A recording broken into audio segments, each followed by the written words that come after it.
Atiduodame šiandieną žmogui tikrai labai gražų šaunų automobilį. Tai 2019 metų Toyota Corolla hibridinį automobilį 1.8 litro benzininiu varikliu, hibridinę pavarą.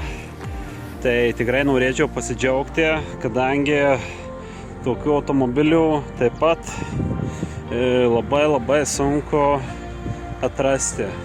Skirtinumas tas, kad automobilis yra idealaus techninio stovio ir su 57 000 kilometrų tikra rida.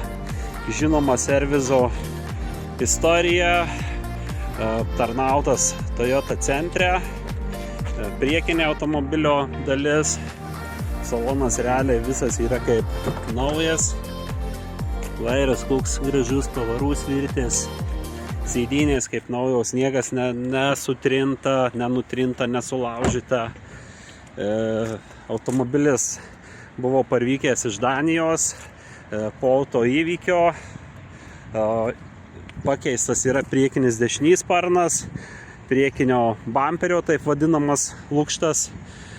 Ir žinoma dažyti 3 elementai, tai bamperis, priekinis dešinys sparnas ir darytas spalvos perėjimas ant priekinių dešinės pusės durelių.